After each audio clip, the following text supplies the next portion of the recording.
People know about Bitcoin mostly, but it's all about the technology behind it. There's Ethereum, there's over 30,000 different ones. They're all technologies. Crypto is more the forefront of the technology itself.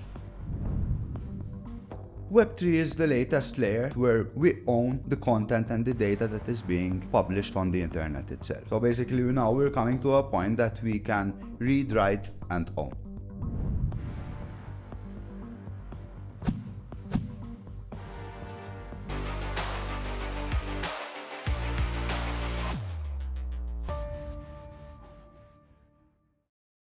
Hi, welcome everyone. This is episode 10 of the GrowUp podcast. We made it to episode 10, which is amazing. I'd like to start off by thanking our sponsors. We now can officially name our sponsors. They're going to be showing up on the screen as we go throughout the episode, and also through our short form content as well. So big thank you to Hands On Systems, GMR and Bookia for believing in us and our cause, and sponsoring us and helping making the podcast better quality for you guys. So big thank you. Our guest today is an expert in the emerging tech of crypto, blockchain, Web3, NFTs. I might miss something, correct me if I'm wrong, but welcome Mark, welcome on our episode. Thank you for coming today. Thank you guys. No, thank you for the invite. First of all, great job for what you're doing. Very great to have something locally coming up like this from a podcast and even commercial side, especially discussing specific topics and sharing insights, but yeah. So your expertise is something that is very exciting because it's moving us into the new layer of internet, but it's also very controversial because I think a lot of people don't understand exactly what it is, and people fear what they don't understand. So there's a lot of skepticism in terms of it being the next thing, right? And I think we talked about this before when we met a few weeks back. But we'll get into that. Mark, tell us a bit about yourself. So where did this all start? How did you get into this particular profession? Sure, no. So basically I'm purely coming from the IT sector. From a young age, I was always involved in computer gaming, esports. That's where we met, me and you. I always had an interest when it came to technologies as well. Various, especially when it comes to product marketing and synergizing, I would say, interesting part of the technology side into the commercial side itself. But yeah, nowadays I'm purely an emerging tech consultant where I leverage my expertise across product and marketing with various companies. I'm a consultant. Mainly I help startups growing, and implementing certain pillars within a business. If it's business development or strategy itself, I keep myself busy and jumping from one thing to another. That keeps me going. Where did you get all this background in knowledge? So you started working in the iGaming sector initially, as in it's your first corporate exposure, right? So purely no. In the beginning, I had started mostly corporate companies in IT, where I was an IT admin, network administration, system admin. But I always had an interest when it came to the marketing side, affiliation, where I built various affiliate sites on my own, trial and error, testing out. Then I had landed a job within the iGaming sector back in 2016, where then I started, to learn about new technologies, especially having, quite vast platforms, especially across the development side. And eventually that's where then I got into the product management, marketing management sector within the industry itself. So you used the caption emerging tech, right? So what, I know I've already mentioned them as well, but have I missed anything from what I mentioned initially? Yeah, so nowadays there's a lot of emerging technologies. Before I used to more niche down into specific technologies like crypto, blockchain, Web3, the metaverse, AI. But nowadays I see that they're all populated under one umbrella, sort of, which I call emerging technologies, which various companies are looking into. If you had to ask me why, is mostly if you had to get into the crypto and blockchain side, especially, there's a lot of buzzwords. People are scared when they hear about crypto or blockchain, because if they had to search and look into the media, you only see I would say, the sort of fancy news and updates that there is. But if I had to dig deep down, personally, I had fell into a quite solid rabbit hole myself, especially when it came to understanding the blockchain itself and the difference between Web3, blockchain, and the crypto space. There's a running meme around like no one knows what blockchain actually is, and if you try to explain it, you're still a kind of a bit in the clouds. So today we aim to solve that, and I think if we solve that today, very difficult. Yes, I can imagine blockchain being a very difficult concept to understand. But let's go through them one by one. So when people talk about crypto, people think about and when I say people, as in people who aren't involved in the world of crypto or involved in the world of emerging tech. As soon as you mention crypto, they think about Bitcoin and Ethereum. Ethereum, if you are slightly educated, but most people think about Bitcoin. Are they on the right track, or is that what crypto is? Is that an example of crypto, or is just the surface? So yeah, let's start. So starting from the crypto side, people know about Bitcoin mostly. If you go and search the web, it's mostly Bitcoin if you write crypto. But it's all about the technology behind it. So yes, like you mentioned, there's Ethereum. If I had to look at how many crypto coins there's over 30,000 different ones. Now, obviously, these are all different. They're all technologies. And I would say the crypto end is more the forefront of the technology itself. So if I had to mention Ethereum, which is one of the biggest and second biggest in market cap when it comes to the crypto, it's purely, we can look at like banking systems, infrastructures, on a traditional side we have APIs, but on a crypto side we have smart contracts. They both do the same functionality, it's just a different sort of code and how it's implemented. So no, crypto is not just Bitcoin itself, but it's various technologies that are in some way tangible nowadays. Past 2 years, 3 years, they were all working in silo. But nowadays, with various networks, platforms, you can connect from one side to another. Okay, crypto hype. It feels, for me, someone who's not into the world of crypto, it feels like the hype died down a bit. I remember blew up in 2018, 2019, right? Where we saw Bitcoin just explode in terms of its value. And then COVID happened and I think it dipped a bit, right? And then it went back up a lot. And now it's kind of plateaued. So will it ever come back? So taking into consideration my journey throughout the crypto space itself. So I got into the crypto side around 2012, where, I had my old PC and I was mining Bitcoin. Just load up a software and automatically it boosted up my CPU and graphic card to max speed and started to mine Bitcoin. At that time, I didn't know what I was doing, and there wasn't that much information either to find out what is the end goal and the outcome of what we're going to get out of this. But then, in fact, I had taken a step back from it, but around 2016, 2017, I started looking into it again. The reason why I got interested is because Bitcoin had went from around $15, $20 to around $300, $400. Then eventually Ethereum was around as well, which was cents and went up quite similar in price. So that's where I started to understand that I think this is something that is going to be the future, especially from a technology side. Again, rather just investing into the coin, and making profits or trading. Because that's another side of the story of crypto, that people are into it. Like you have forex traders, you have crypto traders. And most people that aren't into tech, but are into trading, got into the crypto sphere because of the 100%. There's people that invest into crypto and don't even understand they just know it's going to make them money. Exactly, and this is I'm pretty sure that you heard about, a pump and dump situation where people launch a coin, especially meme coins or just community driven coins. Cash grabs. Where people just invest, wait it to go up and then sell off. And then unfortunately the late boomers that buy in will end up zero. That's it, exactly. They just end up with a ton of worthless code. Exactly. So my question, do you think that the hype will come back? As in, is there going to be another period of growth for let's say Bitcoin, right? Is there going to be another period of growth that we're going to see? No.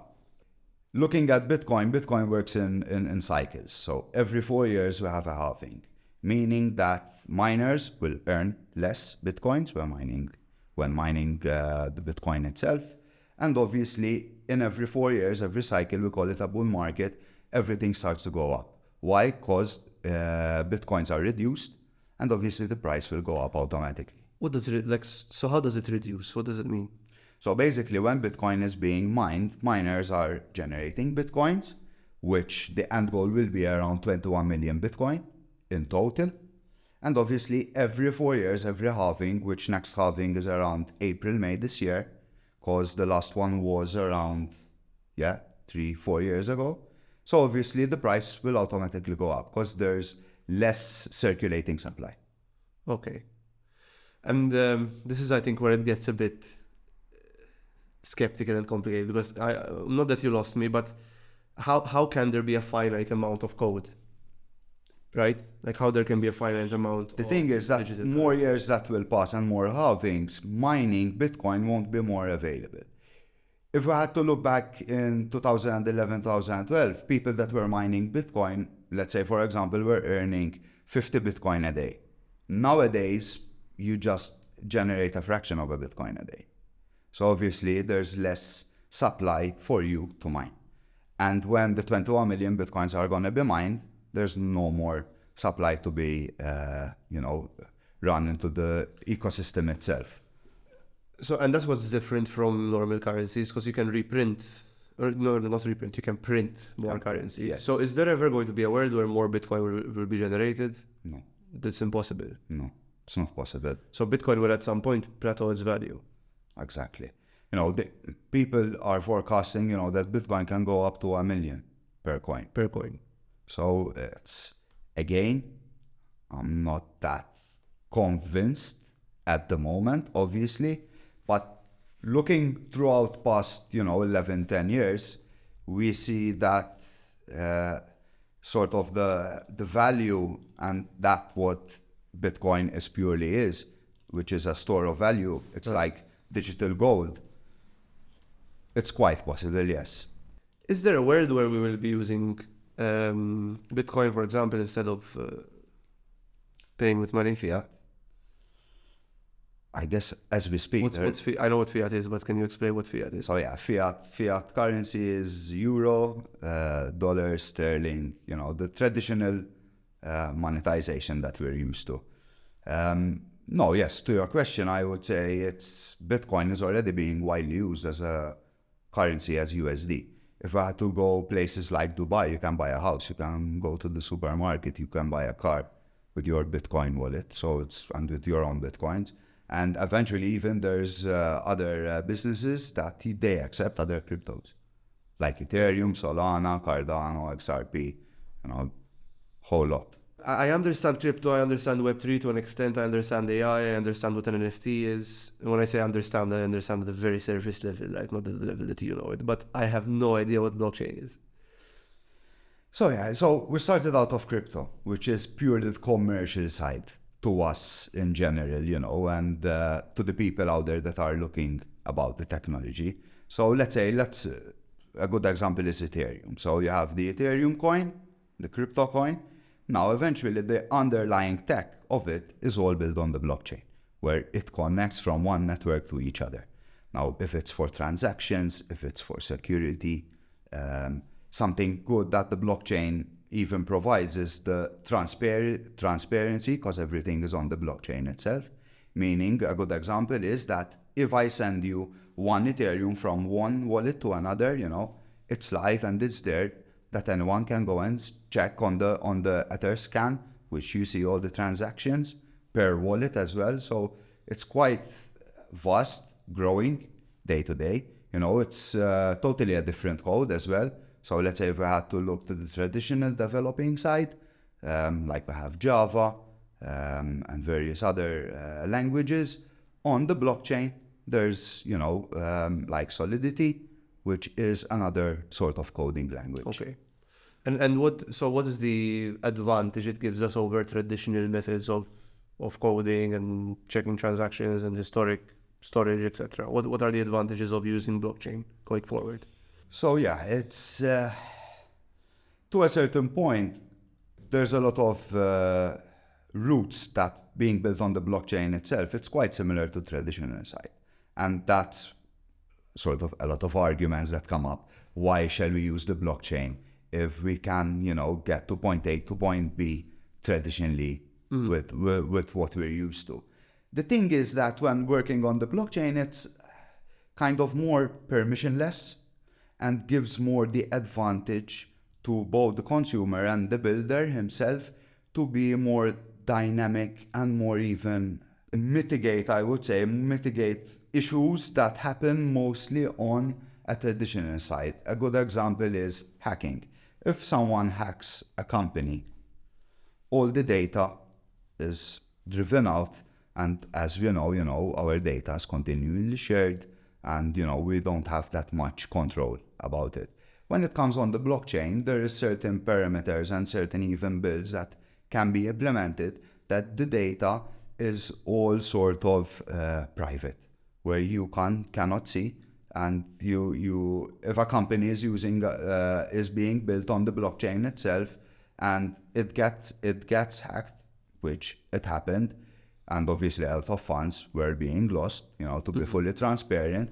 But to a certain point, when it comes to the data side, facing the consumer, us customers, it's more secure.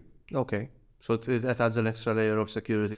Does it add an extra layer of risk as well? So does it add an extra, because there's the permissionless aspect that you mentioned, and again, I'm talking from a place of extreme ignorance here.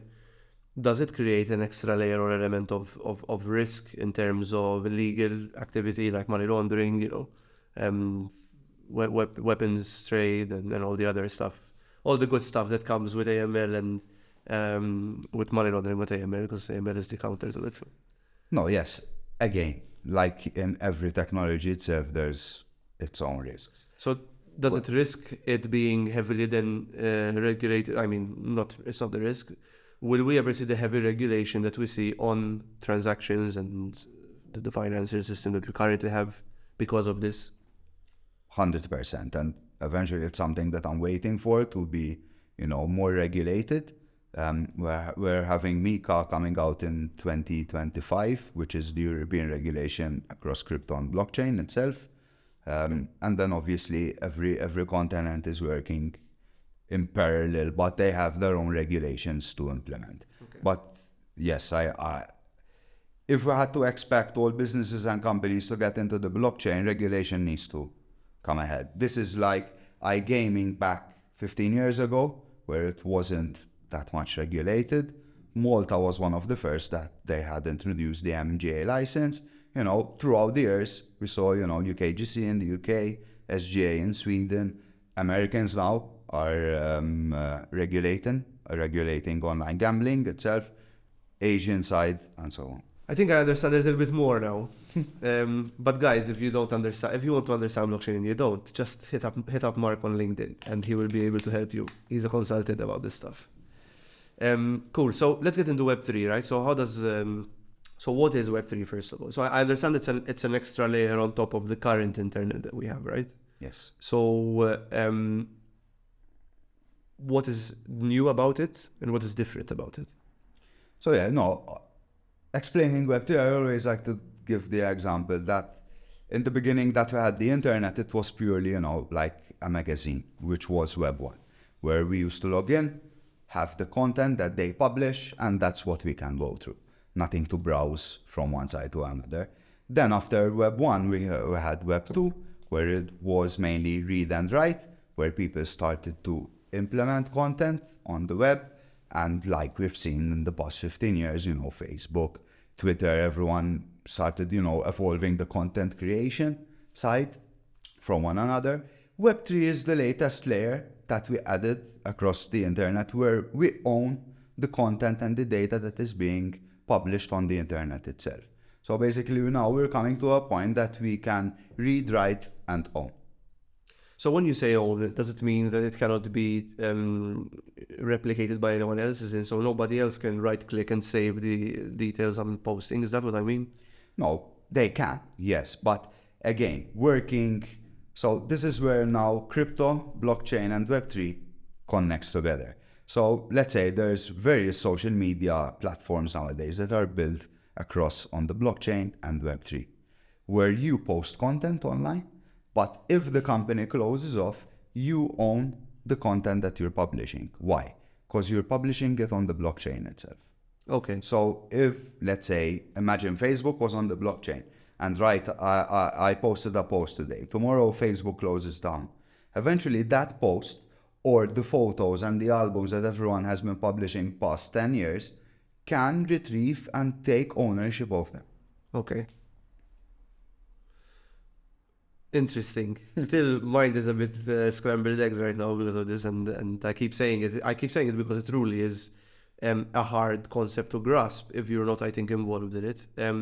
But the fact that you can own digital assets in the sense of I can retrieve that whenever I want is very interesting, because I wouldn't know how to go about retrieving a digital asset right now from Facebook, like for example, unless you use the actual platform, which is designed to store the details, right? So very, very interesting. And I from what I understand as well, Web3 is decentralized as well, right? So yes. It's centralized and decentralized. We're still at a point that it's a mix of both. So if I had to look at decentralized, purely decentralized, it's where a builder provides a platform and people just uses it without the ownership of the original builder himself. So again, an example, if Facebook launches an update, we don't have the right to not use it or not. You know, it's there and we need to get used to it and use. On a decentralized platform itself, you know, normally that's where then DAOs come in, which are governance, where you buy a crypto token. So like a good example is Ethereum, where you can stake Ethereum and at the same time you can vote. So let's say they publish a post that, shall we update the Ethereum layer to XYZ? And people, by paying crypto with a small fraction, they vote yes or no, for example. And then a decision is taken accordingly to the community itself. So it creates a democracy. Sort of. So I remember like... do you remember like the old Facebook days where they're gonna make Facebook paid, or they're gonna turn the label yellow, copy and paste this, and obviously it was all crap. But in that sense, that now it's actually gonna be like that if there are any proposed changes, like when Facebook introduced the wall, for example, which was different, right, and all that, because we went through it from MySpace, High Five to Facebook, and then they changed Facebook, and then they... To a certain point, I see it that, you know, every social media nowadays is going to be a paid product. Let's face it, a free product, you know, we're the product itself. Yes. And people are realizing that. So if we had to look at X, which was Twitter, you know, you can now pay for your own subscriptions, you can create your own communities, you can pay premium as well, so you don't see ads. So in a way that adding these functionalities that you can pay for and you're like in control of what you want to see is the kind of way forward, rather using a free product where eventually, you know, you're constantly fighting algorithms to get out there. And obviously your content is being used by the platform itself to generate more leads, especially when it comes to paid ads. I have a question about Web3, and this was doing through the research and what we talked about as well. So, because it is technically a decentralized structure, how can you police it? Because there is no central control. So, in terms of moderation of, let's say, for social media, for argument's sake, right? In terms of moderation of that particular platform, you know, loot pictures, whatever. There is a lot of like child pornography, for example, stuff like that, to make sure it's not there. How will it be possible? Is there a way to do it? Obviously, it's still as a technology itself, and especially even if we had to dig down every layer of Web3, it's still evolving. You know, we can work on something today, and you know, in the coming month it's totally different, or something new or better came out. Again, It is, yes, there is the possibility. Everything is possible at the, from a website. And obviously it's a must to have, from my perspective. Yes, I agree. It's like, now like if we had to look back how crypto was being used in the beginning, I'm pretty sure a lot of people heard about the dark web, where people, were selling various items, illegal items, and it was being all purchased by Bitcoin. That's where, Bitcoin was hitting, the mainstream media as well. It got notoriety. But from a negative side. Exactly. And people, got blindsided about it, that Bitcoin, it is to buy illegal stuff and not, to be utilized. But nowadays, we even can build NFTs and digital assets on Bitcoin, which just a year and a half ago, Bitcoin was just Bitcoin. And this is, something new that was implemented throughout its network, where they started to create NFT projects. Different cryptos were being built on the Bitcoin chain, like Ordinals, for example. And then obviously from a competing side, it was a must, because the other crypto in general was all facilitating all of these functions for one another to utilize. Okay, let's talk about NFTs since you mentioned them as well. So I know it stands for non-fungible token. I know that it is because you have one particular version of the only original version of that digital asset, right? I don't know how it works, but I know that it is that's what it means. Non-fungible means you cannot copy it or replicate it. And I know that there are pictures of monkeys or whatever, and they've sold for a lot of money, and people have bought them. I know Logan Paul was buying NFTs. I know Gary Vee is into NFTs. Every celebrity on the Bored Ape. Yes, the Bored Ape ones. That's what they are. Yes, sorry. And this is where I read a bit about it, but because I don't understand the topic so much, I'm like, I'll passively process that information. So how because it is not a tangible asset, how secure is that tangible asset, right? And how does it work? So how does it become non-fungible? What makes it non-fungible? What makes it distinguishable from a picture that is online? I'm grilling you today. I'm sorry. It's. I really want to understand. I really want the audience to understand it as well. No, it makes sense. No. So yeah, NFTs are, as you are saying, they're non-fungible tokens that can be implemented in various ways. Starting from exactly what are NFT itself is a technology. So let's forget all the monkeys, apes, penguins, and all the things that we find online, and purely think about and speak about the technology itself, where you can deploy on the blockchain a digital asset. Now, a good example is an NFT project, where you can create a community, you can create various images that people can own and join the community itself. This is like we had in the past, where you pay subscribed Telegram groups or Discord chats, where you pay and go in and join the community about the specific niche or topic. So NFTs were following this sort of phase, where they created a project. Let's say, like you mentioned, the Bored Ape, they created a project with monkeys, people were buying in, and then obviously a lot of celebrities were getting into it, and rest of the people of the world wanted a slice of the cake to join this sort of community itself. But if we had to dig deep down the NFT technology itself, it can be utilized in various areas. A good example is like loyalty programs, where we have McDonald's, Starbucks, Burger King, Walmart. They're all getting into NFTs without people not knowing that they're using NFTs.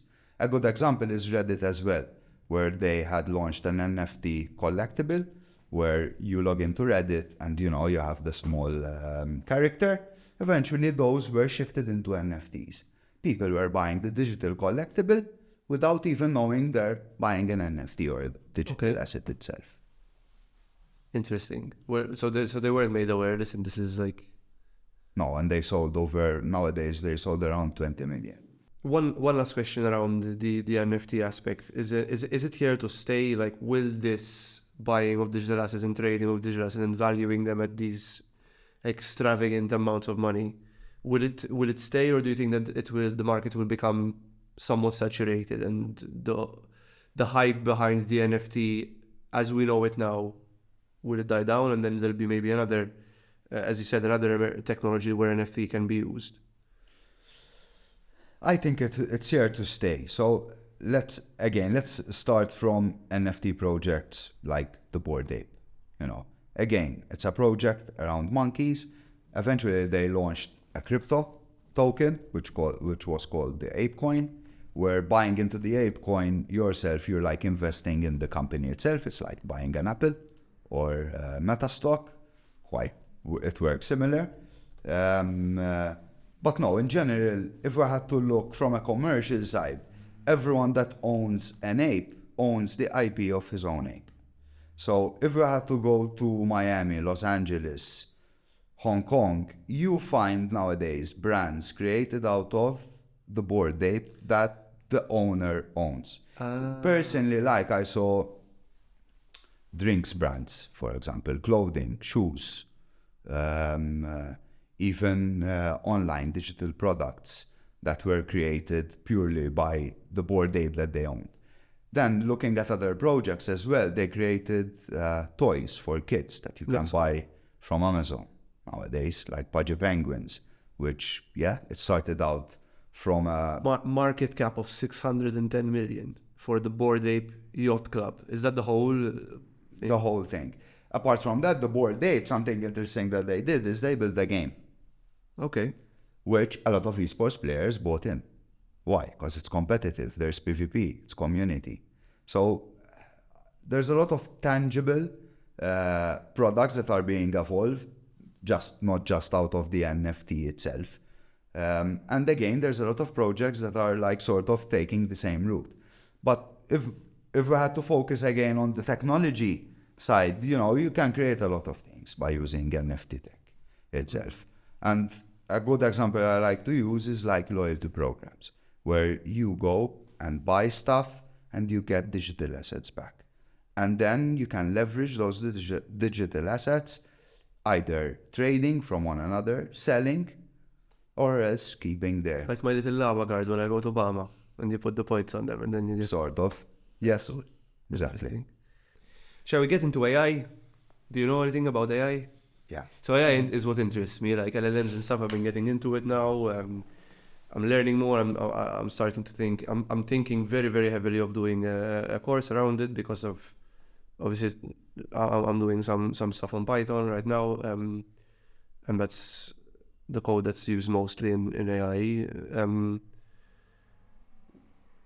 I think this is the most recent buzzword in the corporate world, especially.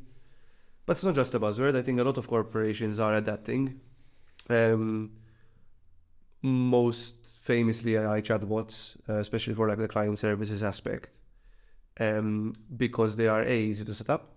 I mean, with OpenAI now, with the GPT store, even more so. Microsoft. Copilot, that's it. Yeah, we got Google with their AI, and I'm sure that all the X are looking into an AI. Yeah. And the thing is, it's very, very interesting. I am not scared about the tech. A lot of people are scaremongering and fearmongering around it, and it's going to take our jobs and all that. It's like, yes, but it's like, if you look at like the biggest trade up until the 1920s, it was like whaling because of the whale oil, until they discovered other types of fuel, and literally within a year that whole business just died, right? And it's just the pain of progress, I believe. Yes, I mean, AI will take some jobs, but it will create new ones as well. And I think if you keep up with the technology, which I don't think it's very hard to grasp. For me, it doesn't seem very hard to grasp. For me, that's okay. I've got a bit of a tech background, fair play, but I'm not a massive software developer or something or into software dev as much. So, but I still understand how language models work and how you feed the information into the language model, and it learns through logic and through trial and error, and it kind of perfects that craft. So where do you see AI going? Apart from its conventional use right now, which is chatbots and learning and creating logos and creating sounds and and responding and giving you information packed up and summarized into an understandable format. Where do you see it going above and beyond that? So no. Again, AI is one of those latest, as you said, sort of buzzwords in the both, I would say, corporate and various industries nowadays. If I had to look at the past, AI was already around from my perspective, in general. It got more out there because certain products were launched that everyone could use, like ChatGPT, a good example, where it got launched and everyone was running to, you ask him to write me an article about sheep, and it writes you an article about sheep. So another good example is chatbots that you mentioned even in the past, that you had like a sort of automated, but it wasn't learning that much. It was just always a replica and responses that you get, especially like banking systems that you message and you just get an auto reply back. So to maybe explain it a bit more in a simple version, chatbots before, they had pre-existing scripts in replying to certain tonalities or sentence structures, but the way that clients or customers were responding to those scripts or responses was not being automatically learned by the system. So any form of iterations to that chatbot needed to be done by a team of people that would evaluate customer responses, understand whether or not those responses were correct. Maybe you would put a like or a dislike button that would maybe help you get better analytics, just trend analysis and all that stuff. But now with AI, that's completely done. No, yes, totally. With AI, the behavior changed. Let's say it's a good example like the chatbot. So nowadays, if you have 10 people asking, how can I open up an account? Automatically, the AI bot is going to understand that there's a lot of people asking how to open up an account.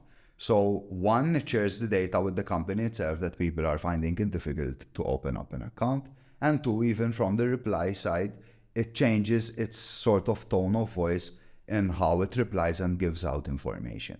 Rather, as we're saying, everything is scripted and everything is given out the same.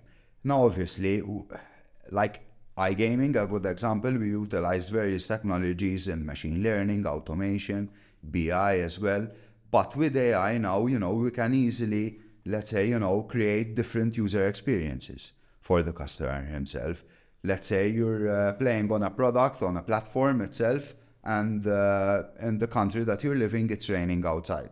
So with AI, it can read the weather and automatically change the scene of your front end. Just to be reminded how miserable outside it is, isn't it? But then obviously, if I had to look into, let's say, promotions, bonusing, and loyalty, if it's raining outside, people are not going to go out. So you give them specific bonuses or promotions so they can stay at home and play. Very, very interesting. And even, obviously there's applications in everything now. I think in terms of AI, everything you look at in our day-to-day, you can apply AI to make it easy. I see that AI and data go hand in hand. With the power of AI, you can gather much more data, and at the end of the day, data's king. Yeah. Nowadays, if you're gonna, with every action, with every change that you do on a product, you need to look into the data. If you're not, you're just purely, implementing stuff blindly.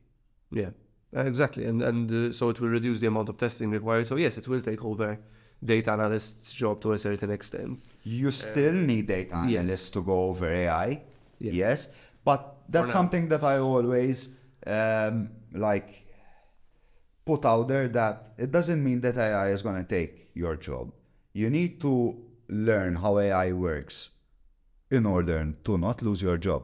Because even, a normal role out there can utilize AI.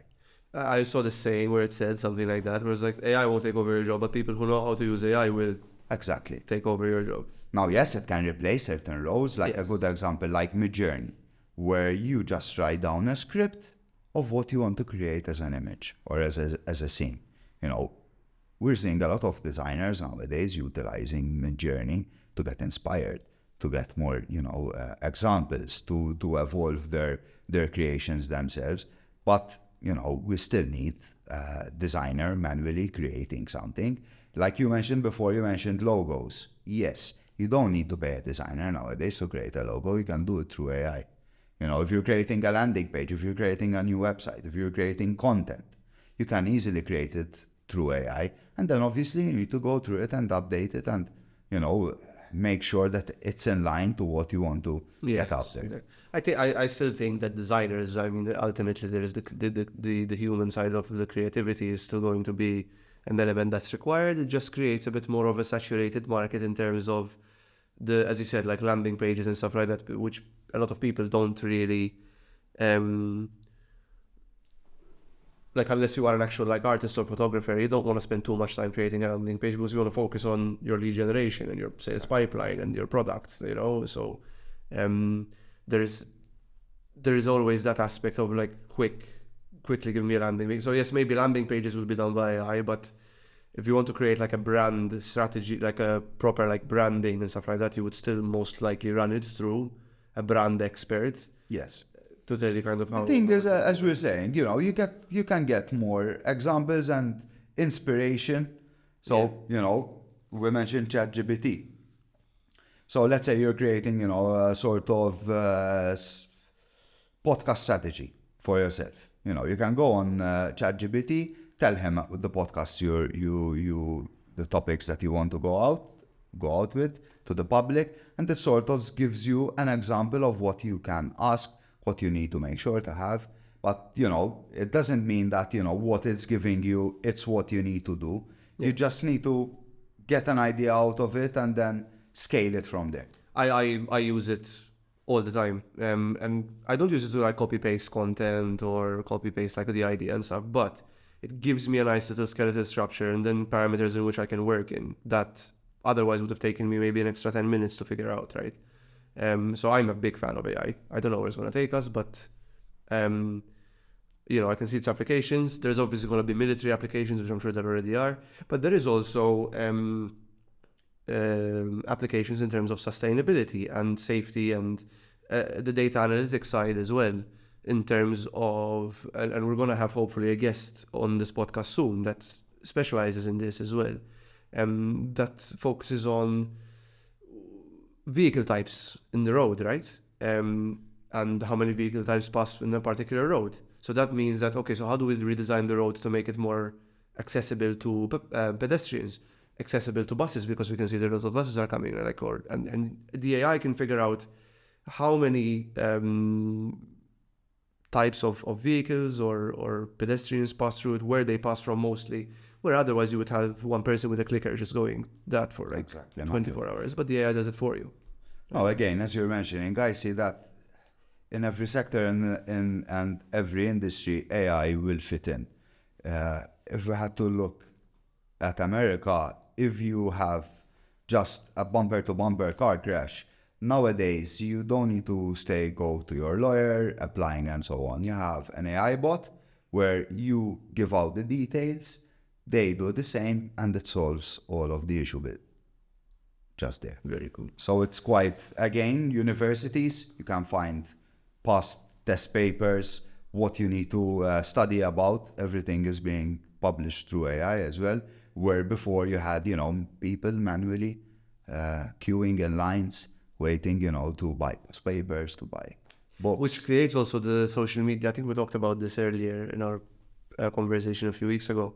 Where if you copy and paste something from ChatGPT as your social media post, like the other algorithm nowadays also picks it up that it is just a ChatGPT. That's the funny part of it, because nowadays AI went in the mainstream like ChatGPT, but now we're finding products that identify if the content is being published through an AI or if it's human written.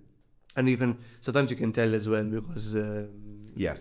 Obviously, something that I realized, so let's say if we're reading an article, and we're reading an article about Web3 or crypto, eventually if you're going to ask ChatGPT to write me an article, what is crypto or what is the blockchain, you're going to find a lot of repetitions in the sentences. Mm-hmm. So, where if a human is writing, he's not going to continue mentioning the blockchain Web3, crypto, because obviously, the reader knows about the topic itself. But if it's generated through AI, you're going to read a lot of similar words. Okay, so it repeats. It repeats. So it makes sense, right? You're gonna pick up something. You're gonna pick up some things rather that are constant, and you start picking up that pattern. Okay, this looks like it's AI generated. And even as well that in certain cases the information is not correct. Okay. Yes, I mean, and then there's disclaimers in ChatGPT as well. So genuinity remains pretty much Yes. a big factor when posting on socials and stuff. Like me personally, as a content creator, I much prefer writing an article from scratch rather using ChatGPT. Same. So ChatGPT, I use it mostly to, inspire myself about topics, titles. But then if I had to go through the article itself, I just write it straight away myself. So I do the same. Sometimes, like I like writing articles just to put my thoughts on paper on LinkedIn in this case. But I always ask the only point I access ChatGPT is give me the top 10 topics discussed when it comes to operational effectiveness, for example.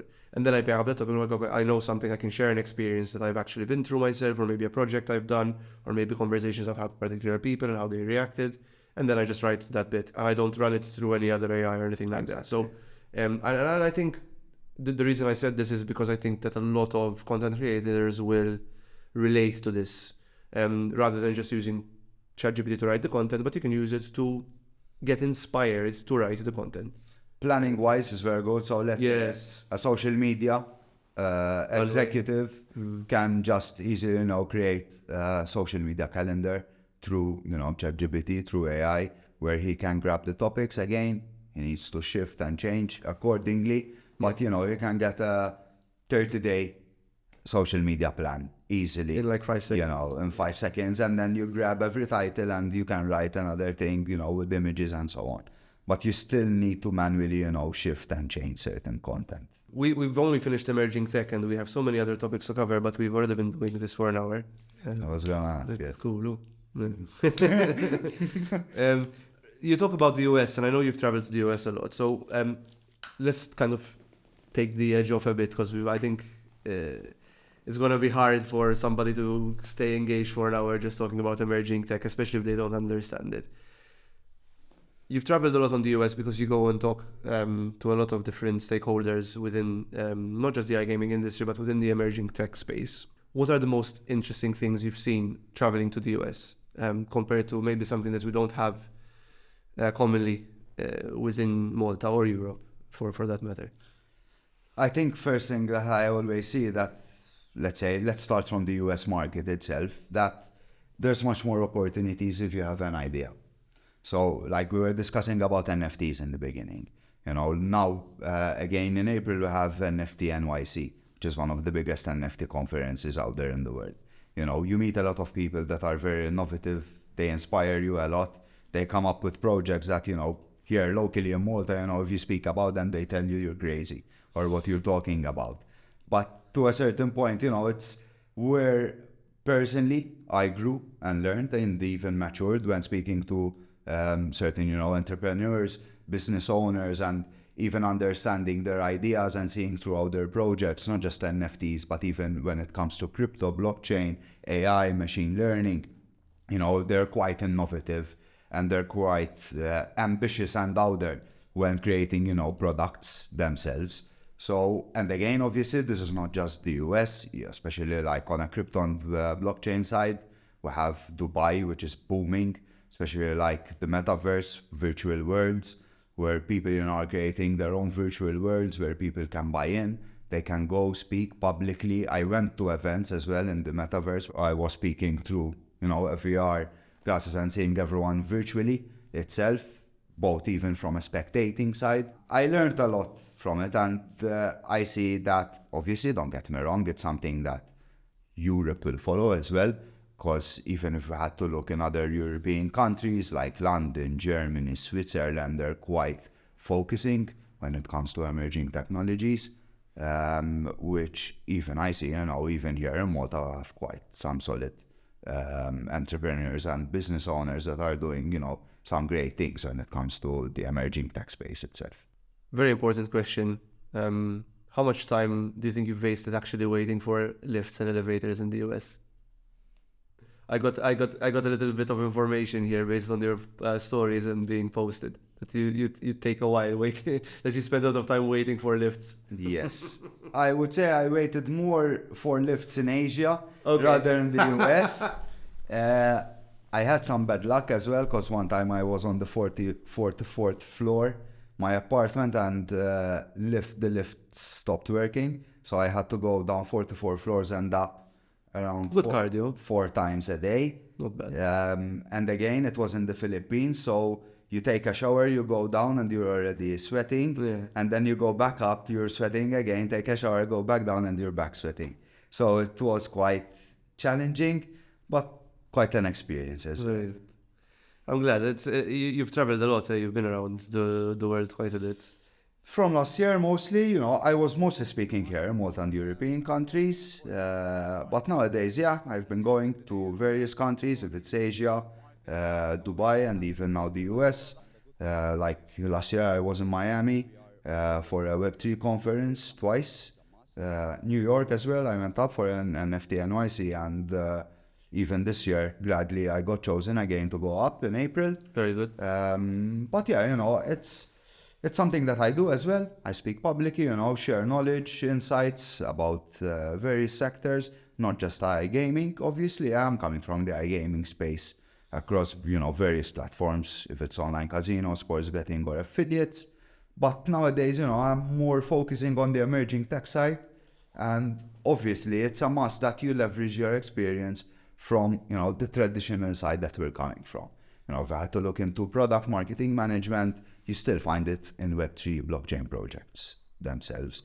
Yes, it's slightly different because Web3 and crypto is more community driven, more decentralized, as we said, where the community themselves get to vote, choose, and decide what are the next steps of implementing functions, implementing new features on certain networks. So there's a sort of shift in dynamic.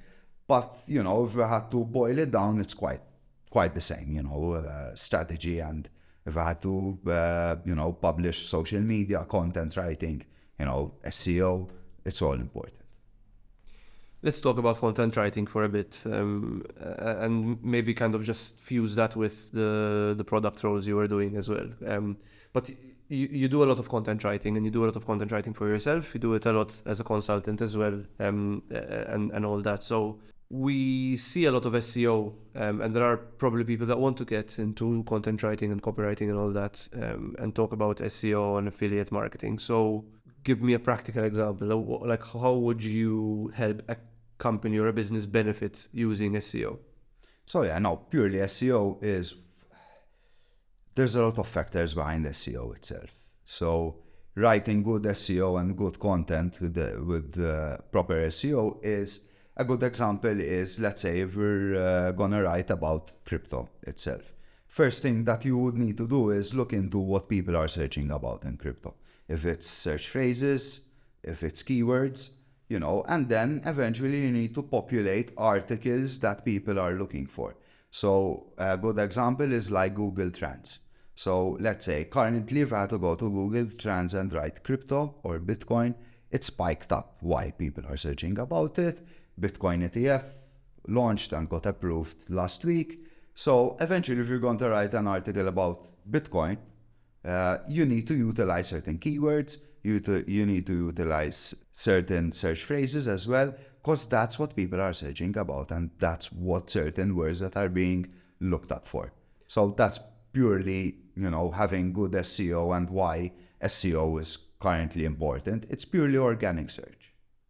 So I think you put it very well. Like, it's very easy to understand if you put it that way. So, and you mentioned also affiliate marketing. So why is affiliate marketing important? Sorry, and why is it so popular?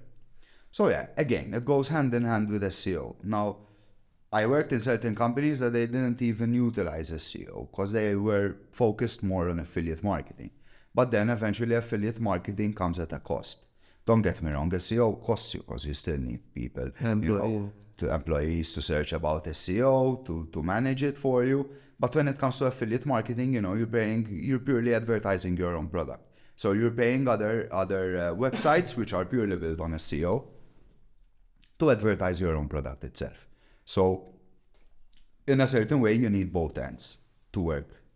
To maximize your To maximize. Now, yes, again, that so let's say you launch an affiliate site, which is purely SEO content created, that you just create organic articles and speak about the topic itself. Niching down is always important to have good SEO. But then obviously you don't have, paid affiliate marketing where you don't have other customers or other brands advertising your own product itself. You're quite losing out in general. So you need, a good mix and balance of both. Shall we talk about Piazza? Sure. We had obviously we had Matthew on episode 4, who was the co-founder of Piazza and the coding side from it, if I'm not mistaken. And you are the CEO of Piazza as well, right? So why...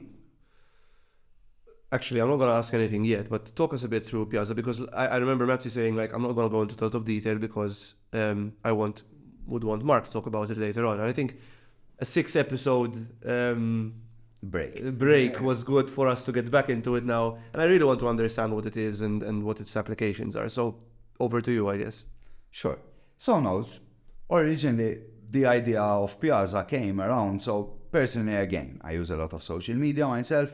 I'm a content creator, go to a lot of events, meet a lot of people, network, and so on. And to a certain point, it's quite challenging nowadays, to keep in touch with all the people that you're meeting at conferences, to keep your content relevant to the readers out there. Again, AI is not helping because a lot of people are just copy-pasting about topics and just posting. Algorithms in social media are all the time being tweaked. And something that I mentioned, at the end, we're all a product for all these social media platforms out there. And that's where the idea of Piazza came in, where you go in, we created a sort of matchmaking algorithm where, like, for example, you, Daniel, are looking for a content creator about crypto, but then at the same time, you're into gym, training, or football. It matchmakes you with people that have the same interests, rather giving you other content and paid advertising that it's quite irrelevant to you. From a social media perspective itself, nowadays we have a lot of paid posts, advertising, and so on. So if I had to boil it down and go through all the platforms that we use nowadays, a lot of content is quite irrelevant to us. True. Like I get messages about yoga on LinkedIn, and I never searched for these kind of stuff. A good example, like in iGaming, you get a lot of messaging from affiliation payments providers and so on, which is quite irrelevant for the user himself, if he's not specifically. So we created a sort of platform where you just list down your needs, and it publishes all the content and even the individuals to network and connect with the right people. Now, obviously, I mentioned events. Again, we go to a lot of events, and every event organizer nowadays either has his own platform to connect, or else they utilize traditional, like WhatsApp, Telegram, Skype, Facebook, X, and so on, which, it's quite tedious to keep in touch with people that you met at other events. Now, again, if you go to 1 to 2 events a year, it's okay. But if every month you go to a different event in every different place in the world, it's quite challenging to keep in touch. And obviously, when we go to events, it's not something that we need. So let's say if we're going to an event next month and we might be working on a project that is going to kickstart in September, you might need certain contacts and the network to leverage your network that you build. Traditionally, at the moment, it's quite tedious. You cannot find people that easily, and even messaging, you message them on WhatsApp, they speak to you on Telegram, people don't use Telegram and use Skype. So we came up with the idea that we can create a sort of one-stop shop where people can go in, log in, and be rather being the product, having a product that they can leverage across their own expertise. And it can be used by particular communities as well, right? As I understand, it can be white labeled as well, so they can purchase it on its own for their own particular community or Now, their own business. the other fold of Piazza itself is that eventually we built a social network, but then the nice of it as well that every user can have his own personalized social network platform itself. It's like having your own Facebook. It's like having your own Facebook or Instagram community where you can create a community. We implemented certain functionalities that you find in most of companies, if it's like messaging, planning, video calls, voice notes, anything. Would it have links to Web3 solutions as well? That's something that we would like to implement. A lot of people ask me, why did you build it on the blockchain or Web3? Reason why is that I want to educate people first about it. So our goal was to build a purely Web2 product that people are used to, like Facebook and Twitter, and eventually then start adding more functionalities and functions, but at the same time educating the user, rather giving him a whole Web3 product, opening up a Web3 wallet, seeing crypto, even hearing about crypto and Web3, and so on. Very cool. Wish you the best of luck with it as well. So, what's next for it? Like, so what's next in the pipeline for Piazza? What can we expect? So no, basically we're finalizing the product. Quite advanced in it itself. As we are mentioning, we finalized the white label side. We started to build our sort of community in it. What's next? Eventually, we would like, to push it out there, have people creating their own communities, and even just group chats, even in every industry itself. And obviously connecting industries from one side to another, because that's something that we see that, it's lacking out there. Meaning, like, for example, if it's business related nowadays, it's purely LinkedIn. But if I had to look into crypto, Web3, we find more information sometimes across X, Twitter, rather LinkedIn itself. Why? Because LinkedIn is purely a business social media platform. Twitter is more a mix of business, social, community driven. Then obviously we have WhatsApp, Discord, Telegram, which are all siloed but are widely used. So our aim is to consolidate all of these sort of products into one. Very cool.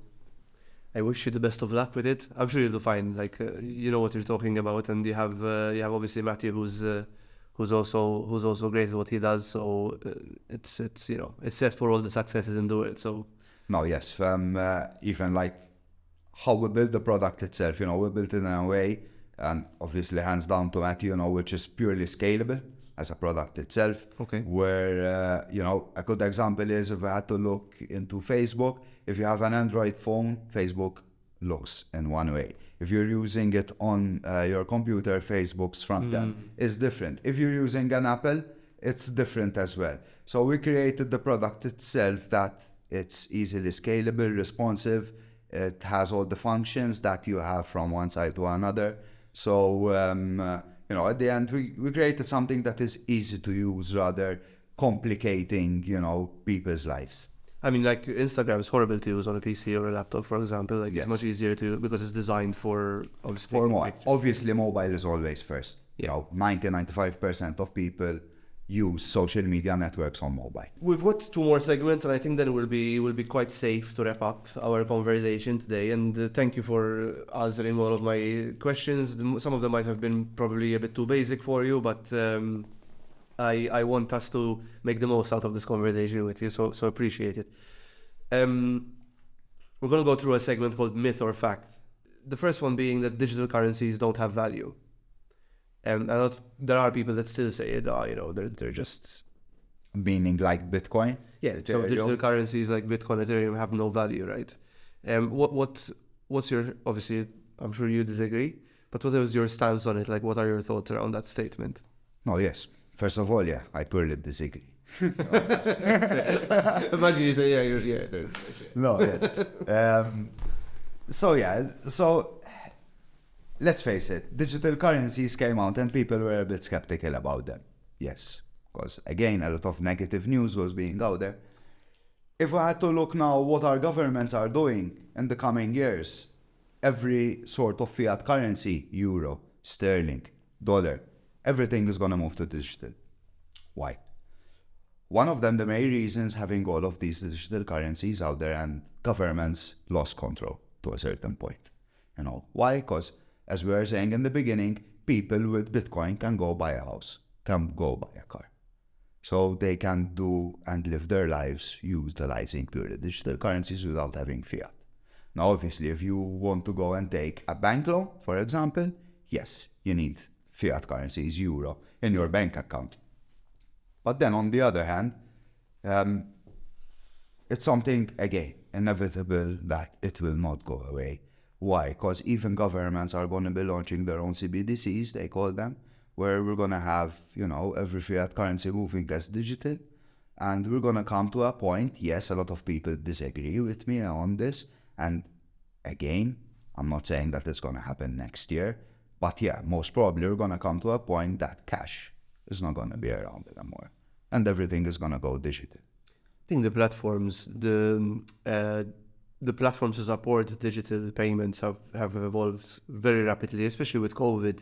It really pushed it in that direction as well. And to be honest, I don't carry cash at all. I haven't carried cash in a very long time. I don't even use my card anymore. I just use my phone. I don't even carry cards anymore. Yeah, just my phone is enough, right? Phone is enough. I carry cards purely as a risk mitigation. Traveling and so on, yeah. Exactly. Blockchain and Bitcoin are the same. We've already established that they're not. But they are also linked technologies. Bitcoin is built on the blockchain. So basically the underlying tech of Bitcoin is purely the blockchain. Okay. Web3 will replace the current internet. No, because Web3 is an extra layer on the internet that we're used to. And Web3 is the final and ultimate version of the web. No, we can come to a point, and even already people were speaking about Web 3.5 and Web 4 already. What will Web 4 look like? Again, if I had to ask you this question in the 2000s and tell you, can we read, write, and own what we publish on the internet? Probably we would say, no, it's not possible. But we came to a point, thanks to Web3, that we can own what we publish on the internet. So I'm pretty sure that something else will come out throughout the years that, you know, can be an add-on on what we have. All right, last segment, and then I promise we'll let you go. But it's called the segment's called Hot Takes.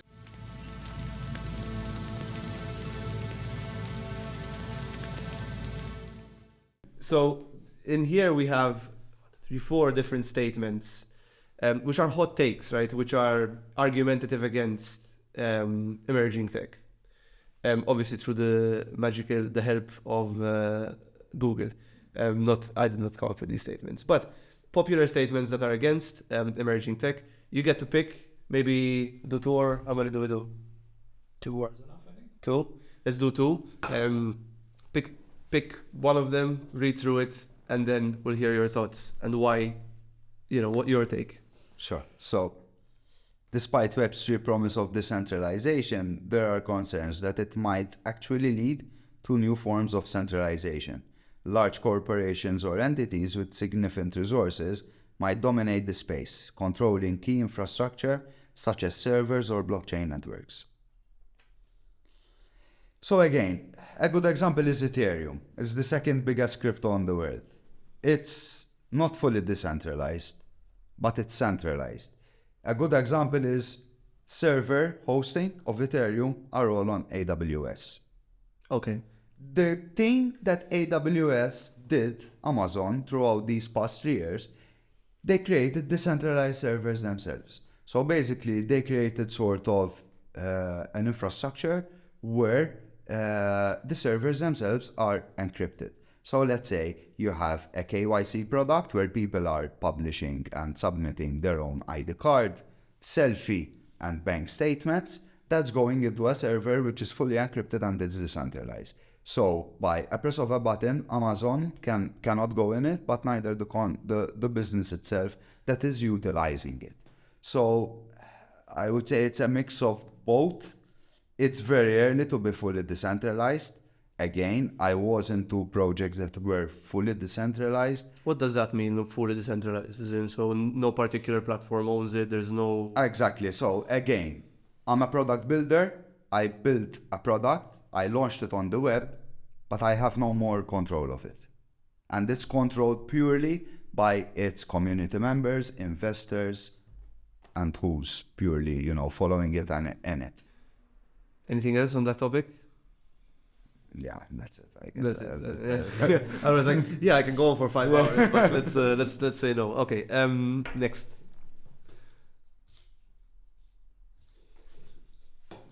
Give it a good mix. There's a lot of three papers in there. Cryptocurrencies are known for their extreme price volatility, making them risky as investments and impractical as stable mediums of exchange. Yes, obviously, the crypto market is very volatile. Anything said here is not financial advice. Cryptocurrencies are volatile. Again, just last week, Bitcoin ETF launched, the market dipped around 10-15%, which in normal other stock markets, it's quite difficult to happen. Possible, yes, but obviously the crypto market never closes up, neither. So you can continuously invest, buy and sell, and there isn't like a period that you can play around. Now again, a lot of people invest blindly as well. Personally, I look into the fundamentals of the product itself. But unfortunately, when it comes to crypto as well, it's media driven. So let's say if CNN are going to speak about Bitcoin, most probably Bitcoin is going to go up, which is if they speak about it positively. If someone comes out, a big influencer or a big entrepreneur, and speaks negative about Bitcoin, the price is going to go down. So, and again, there's a lot of manipulation. In fact, looking at all the content that was being published when Bitcoin ETF came out, that's what they were saying. Because even a day before it got approved, someone, or we don't know, hacked X account of the SEC, the American SEC, and published a tweet that Bitcoin got approved, but it wasn't true. Okay. Then obviously Gary Gensler, just like 5 minutes afterwards, posted a tweet and said this wasn't us, but our account was hacked. Obviously, we can't say if it was true or no, but it's kind of how the market can be manipulated, and it's why it's like when very recently when Cristiano Ronaldo moved the Coca-Cola bottle out of a camera, and it just impacted Coke's stocks by like so much, right? It's pretty much the same concept. Yes. And I think Elon Musk had posted, Elon, like, he's my best buddy. Elon Musk had posted on Twitter about Bitcoin when it started emerging, and it really saw a massive increase. A good example about Elon Musk, that he got sued for billions, that he was speaking about Dogecoin. Yeah. When he spoke about Dogecoin the first time, from 1 cent, it went up to around 20 in just one day. Now again, we don't know if he invested in it himself, but being an influencer and being out there, these things happen. Yeah. So that's why, anyone that is looking to invest in crypto needs to, do his due diligence and look around the fundamentals of the technology itself. Personally, I think long-term, rather short, if I had to invest into a cryptocurrency. You'll just leave it there like... So, a good example, Ethereum. Ethereum, personally, I see it's the IBAN SEPA that we use traditionally in banking, but in the coming years, for the financial sector. Take another one? Do you want to do another one? Let's do another one. Go on. The technical complexity of blockchain can be a barrier of widespread adoption. For many users, understanding and using blockchain-based applications can be challenging. Yeah, the blockchain is quite complex. Obviously, it's still growing and it's still expanding. Nowadays, we have various blockchain networks that are connecting from one side to another. You have like, for example, ZK Sync, EVMs, Layer 1, layer 2. Then you have other cryptos that can be implemented and connected from one side to another, but yeah, to a certain point, they're quite challenging and complex. Something I ask every single guest is, what would you want to say to the world if you had, like, you know, the opportunity to do it? So if you had to give one piece of advice, and it doesn't need to be about blockchain, but this needs to come from Mark based on your life experiences so far, what would it be? So yeah, no, from my perspective, anything is possible. You know, if you want to achieve something nowadays, you know, you just need to be ambitious, consistent, and curious. Learn about it, various topics, write about it, getting out there, meet people, speak about topics. You know, general knowledge is very important as well. You know, rather just staying siloed and just thinking you got to a point that you learned enough about the topic. You know, if I had to take in consideration emerging technologies, you're never ready. But yeah, you know, it's anything is possible in life in general. Mark, thank you very much. It's been a really good conversation. My head hurts a bit more because trying to wrap myself around all these different technologies. But no, and even as someone who is, I wouldn't call myself techie, but I'm not technologically illiterate. Like, I understand the aspects. It's still very interesting and difficult concepts to grasp around. So no, thank you for coming, appreciate it. Before we close, I'd like to thank our sponsors, Hands-On Systems, GMR and Bookia. Thank you so much for believing in us and for supporting us. Check them out, guys. We're gonna put their websites in our posts and our YouTube description. Remember to like, subscribe. We've also got a Patreon as well. Please, it's gonna be in the description. You know, subscribe to our Patreon. You get access to special cuts of the episodes. You'll get access to early episodes as well, and you'll get access to more stuff as we go along. The more sponsorships we get, the more viewers we get, the better and the juicier our Patreon will be. So, like, subscribe on our channels. Thank you very much for watching, and we'll catch you in the next episode. Thank you.